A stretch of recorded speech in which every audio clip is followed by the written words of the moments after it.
Good morning students. आपला ॲडसॉर्प्शन and colloids हा topic चालू आहे.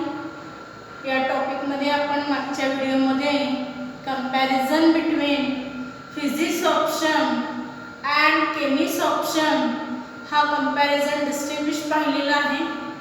नाव नेक्स्ट वन इन दिस ॲडसॉर्प्शन. ह्या टॉपिकमध्ये विद्यार्थ्यांना दोन पार्ट्स आहेत. पहिल्या पार्ट्समध्ये ॲडसॉर्प्शन हा कन्सेप्ट आपण पाहणार आहोत. सेकंड पार्ट मध्ये कोलॉइड्स हा आपण पाहणार. Now in this adsorption next concept is the factors affecting on the adsorption. Factors म्हणजे घटक. कोणकोणते घटक ह्या ॲडसॉर्प्शन प्रोसेसवर डिपेंड करतात. दॅट फॅक्टर्स अफेक्टिंग परिणाम करतात. Factors affecting on the adsorption process that is the gases on solid. ॲडसॉर्प्शनचं आपल्याला एक्झाम्पल माहीत आहे, गॅसेस ऑन द सॉलिड. वेगवेगळे गॅसेस आपण पाहिलेले आहोत. Hydrogen, nitrogen, oxygen. Now these gases they are adsorbed on the solid metallic surfaces. ॲडसॉर्प्शनचं definition विद्यार्थ्यांना तुम्हाला माहीत आहे. The gases which are accumulated on the surface of the solid, this process is called as adsorption. म्हणजे एखादा जो substance आहे, जो सबस्टन्स जमा होतो, accumulate means जमा होणे, त्या सबस्टन्सला आपण ॲडसॉर्बेट असं आपण म्हणतो. आणि जो सरफेस आहे खालचा सॉलिड सरफेसला आपण ॲडसॉर्बंट असं आपण म्हणतो. पहा, जो वरचा सबस्टन्स आहे, सबस्टन्स म्हणजे गॅस, याला आपण काय म्हणतो? ॲडसॉर्बेट. आणि जो ज्या सरफेस वरती जमा होतो त्या सरफेसला, सरफेस म्हणजे या ठिकाणी हा सरफेस सॉलिड असणार आहे, या सॉलिडला आपण काय म्हणतो? ॲडसॉर्बंट असं आपण म्हणतो. Now this is the distinguish between adsorbate and adsorbent. Substance which is accumulated, it is adsorbate, and the surface of the solid, it is known as adsorbent. मग कोणकोणते घटक फॅक्टर्स अफेक्ट करतात या ठिकाणी आपण पाहू. मग या ठिकाणी एक्झाम्पल सांगितलेलं आहे. The all the solid adsorb the gas on their surface. Now for some extent of adsorption. Now the gases which are accumulated on the surface of the solid, the extent of adsorption, it depends upon the number of factors. Extent of adsorption म्हणजे काय? जो adsorption चा rate आहे तो हाय आहे का low आहे, जास्त आहे का कमी आहे, त्याला आपण काय म्हणतो? extent of adsorption. Now this depend upon the first factor, that is nature of adsorbate. ॲडसॉर्बेट म्हणजे कोण या ठिकाणी? गॅस. जो वरचा सबस्टन्स आहे, गॅस आहे, ह्याच्या नेचरवरती सुद्धा ॲडसॉर्प्शन हा डिपेंड आहे. Now all the gases are adsorb on the solid surface. पहिल्यांदाच बघितलेलं आहे, जे सगळे गॅसेस आहेत, these gases they are adsorbed on the solid surface. Now this extent of adsorption it depends upon the nature of gas. हा extent of adsorption हा कशावरती depend आहे? नेचर ऑफ गॅसवरती, म्हणजे तो कोणता गॅस आहे याच्यावरती डिपेंड आहे. ते आपण पुढे टेबलमध्ये पाहणार आहोत. Now the gases which have the high critical temperature. आता गॅसेसचं कन्वर्जन आपल्याला कशामध्ये करायचं आहे? लिक्विडमध्ये करायचं आहे. And that liquid molecules they are accumulated on the solid surface. मग गॅसेसचं लिक्विड मध्ये कन्वर्ट करण्यासाठी आपल्याला त्याचा टेम्परेचर हा कमी करावा लागतो. त्या प्रोसेसला आपण काय म्हणतो? कंडेन्सेशन असं आपण म्हणतो.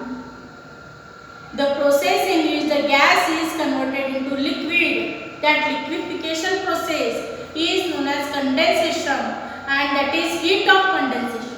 त्याला आपण heat of condensation असं सुद्धा आपण म्हणतो. त्यालाच आपण काय म्हणतो? हा त्यालाच क्रिटिकल टेम्परेचर असं आपण म्हणतो. त्या कंडेन्सेशन टेम्परेचरलाच काय म्हणतो आपण? Critical temperature. नॉर्मल टेम्परेचर वेगळा आणि क्रिटिकल टेम्परेचर वेगळं, दोघांमध्ये फरक आहे.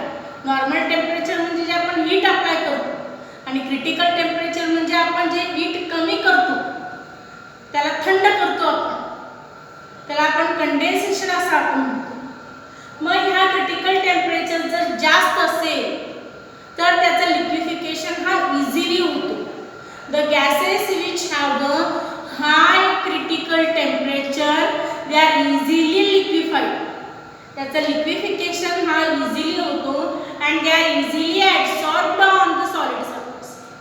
मग त्याचं लिक्विड जर लवकर झाला की लवकर तो त्या सॉलिड सरफेसवरती जमा होतो. Now here the sum of the gases which are easily absorbed on the solid surface like NH2, chlorine, sulfur dioxide. हे जे गॅसेस आहेत हे इझिली या ठिकाणी NH3, ammonia gas, chlorine gas, sulphur dioxide gas, they are easily absorbed on the solid surface. Why? Because they have the high critical temperature. Now this critical temperature it is in the unit kelvin.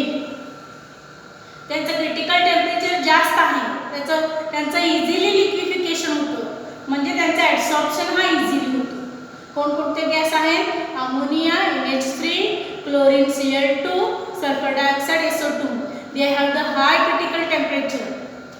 Ammonia 406, chlorine 417 and SO2 430.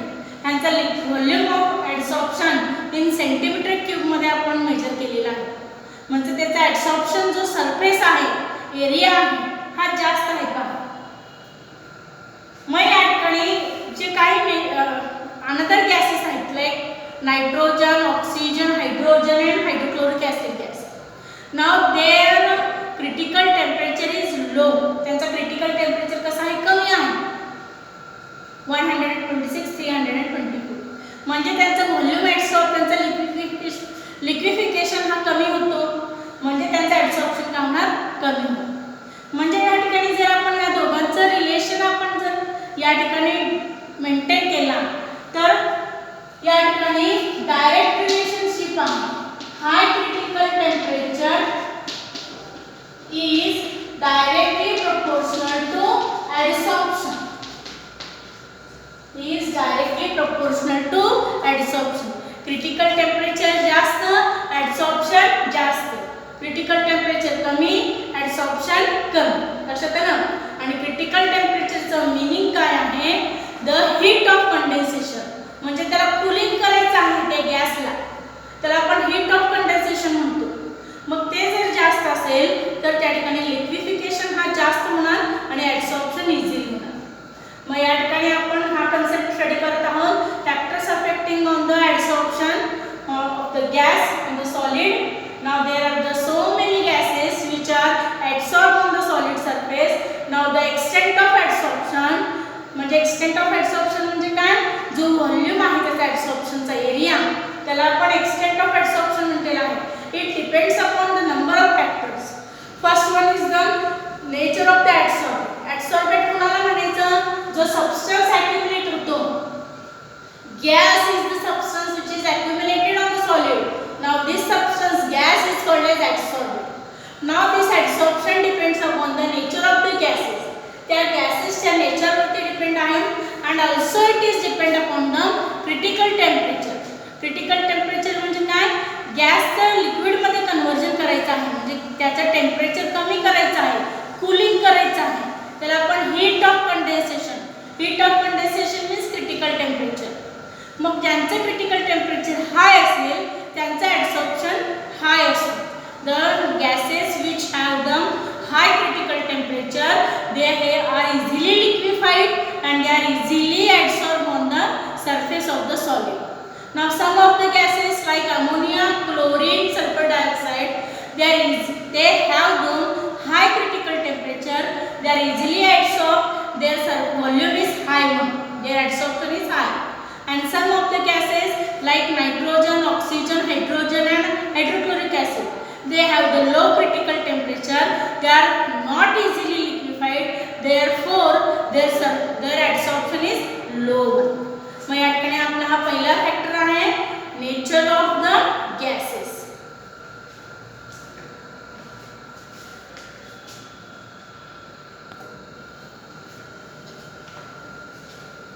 Now students, the second factor, that is nature of adsorbent.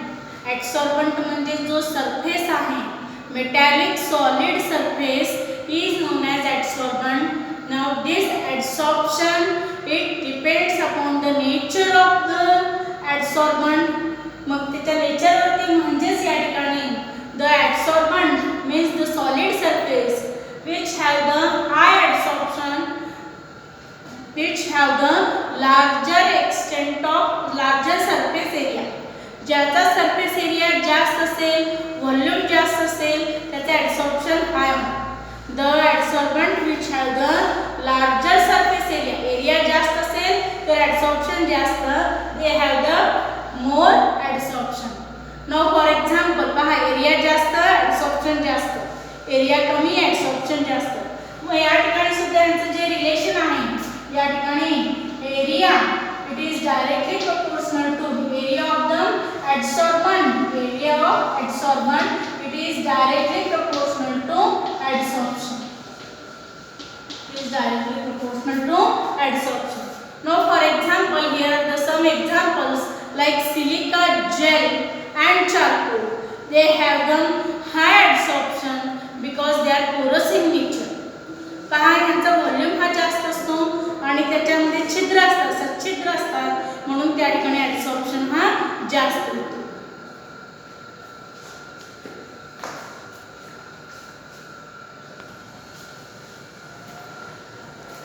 Now student, third factor, that is surface area of the adsorbent. Surface area म्हणजे त्याचा जो volume आहे, area. Now this adsorption is the surface phenomenon. आपल्याला adsorptionचं definition माहित आहे. Adsorption is the surface phenomenon, म्हणजे surface वरती जेवढा सरफेस मोठा तेवढा adsorption जास्त असतो. Now the extent of adsorption, it is increases with increase in the surface area of the adsorbent. जो सॉलिड सरफेस आहे त्याला आपण adsorbent म्हणतो. त्याचा सरफेस एरिया जर जास्त असेल तर त्या ठिकाणी adsorption हा जास्त होतो. मग या ठिकाणी जो एरिया ऑफ adsorbent आहे, area of adsorbent, it is directly relation to the adsorption. Area वाढला तर adsorption वाढतो, एरिया कमी केला तर adsorption कमी होतो.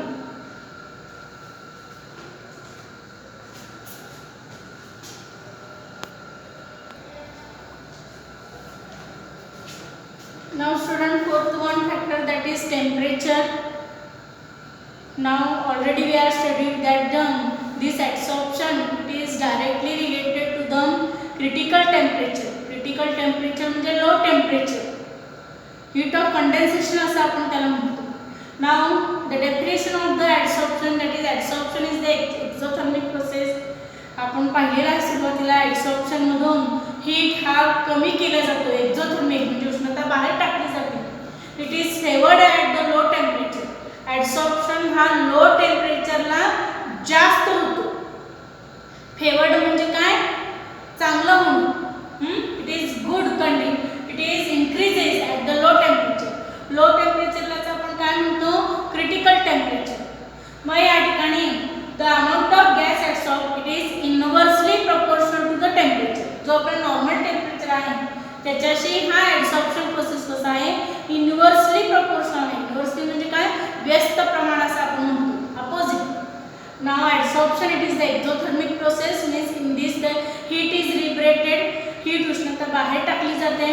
The it is more at the critical temperature, means at low temperature, कमी टेम्परेचरला हीट ऑफ कंडेन्सेशन असं आपण त्याला म्हणतो. क्रिटिकल टेम्परेचरला हा प्रोसेस ॲब्सॉर्प्शन हा जास्त होतो.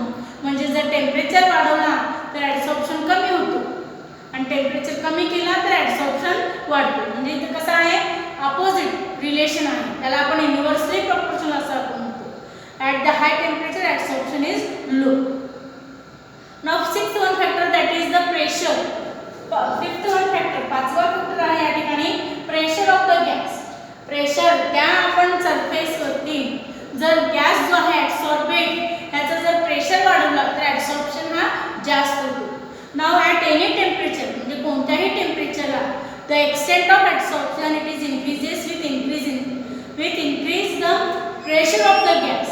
जर आपण त्या गॅसवरचा जर आपण प्रेशर जर वाढवला, त्या गॅसवरचा जर आपण प्रेशर वाढवला तर ॲब्सॉर्प्शन जास्त होतं.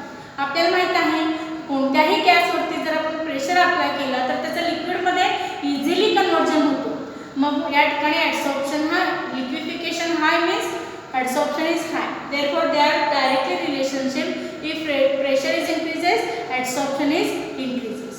Therefore student, in this video we are studied the factors affecting on the adsorption, that is gas on the solid. मग या ठिकाणी हा जो टॉपिक आहे हा थेरॉटिकल असल्यामुळे आपण या ठिकाणी थेरीशी रिलेटेड आपण टर्म्स पाहत आहोत. यामध्ये एकूण 5 फॅक्टर्स आहेत. फर्स्ट वन आहे नेचर ऑफ द adsorbate, जो गॅस आहे त्या गॅसवरती डिपेंड आहे. सेकंड वन आहे नेचर ऑफ द ॲडसॉर्बंट, सरफेसवरती डिपेंड आहे. थर्ड आहे सरफेस एरिया ऑफ द ॲडसॉर्बंट, त्या सरफेस एरियावरती डिपेंड आहे. फोर्थ वन आहे टेम्परेचर आणि फिफ्थ वन आहे प्रेशर. थँक्यू.